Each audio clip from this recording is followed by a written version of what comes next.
Hello အားလုံးမင်္ဂလာပါခုသင်ခန်းစာမှာကျွန်တော်တို့controller လေးတစ်ခုကျွန်တော်တို့ဖန်တီးရအောင်ပေါ့နော်အဲ့တော့ PHP artisan make controller နဲ့ကျွန်တော် API prefix ပေးလိုက်မယ်ဘာလဲဆိုတော့org API လို့ကျွန်တော်ပြောလိုက်မယ် okay controller ရဲ့နာမည်ကိုအဲ့တော့ org API ကိုတစ်ချက်သွားလိုက်မယ်အဲ့တော့ org API မှာကျွန်တော် public function နဲ့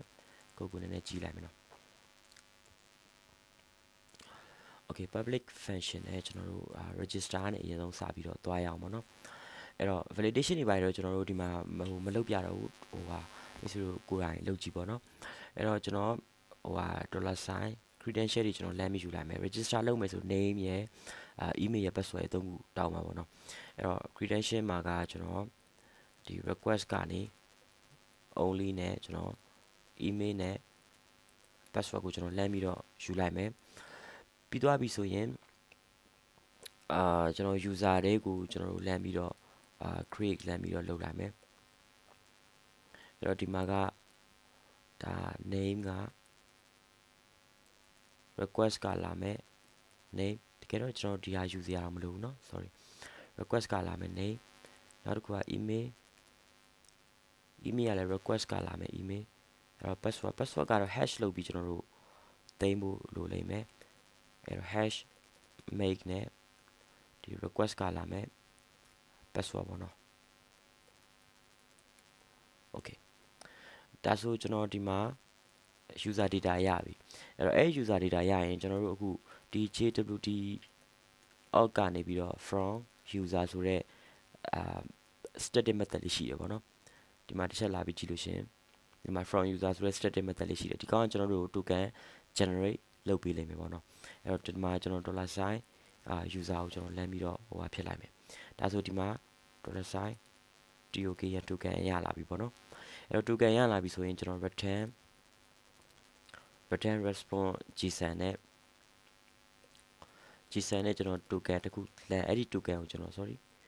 $sign TOK ရ token ကိုကျွန်တော်လမ်းပြီးတော့ပေးလိုက်မယ်ဒါ set response ပြန်လိုက်တာပေါ့နော် okay အဲ့တော့ register okay အဲ့တော့ကျွန်တော်ရဲ့ API မှာအဲ့တော့ route ကျွန်တော် post method နဲ့သွားမယ် POST post method နဲ့ select ဒါ register ကိုလာရဆိုလို့ရှင်ဒီ org API ရဲ့ sorry ခဏလေးကျွန်တော် array နဲ့ရေးမှရမယ် org API class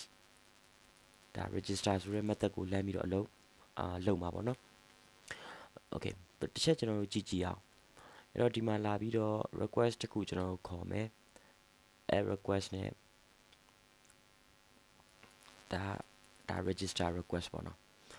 HTTPS မပါဘူး localhost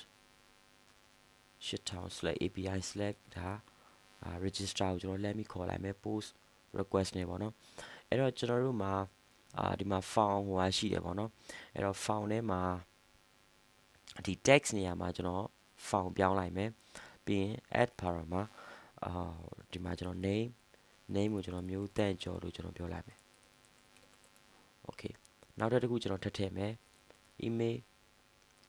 mtk@a.com လို့ကျွန်တော်ပြောလိုက်မယ်ပြီးရင် password PSSWRD password မှာ password ပဲကျွန်တော်ပေးထားလိုက်မယ် sorry ပြီးရင်ကျွန်တော်တို့ send request တစ်ချက်လုပ်ကြည့်အောင်ကိုဒါဆိုရင်ကျွန်တော်တို့authenticated ဒါဖြစ်ပြီးသွားပြီပေါ့နော်အဲ့အချိန်မှာဘာထွက်လာလဲဆိုတော့ဒီ token တခု response ပြန်လာတယ်เนาะဒီ all API နဲ့ token တခု response ပြန်လာတယ် okay အဲ့တော့ကျွန်တော်တို့နောက်ထပ်သင်ခန်းစာတစ်ခုရလို့ရှိရင်login ကိစ္စလေးဆက်ပြီးတော့လုပ်ကြည့်အောင်အားလုံးကျေးဇူးပါ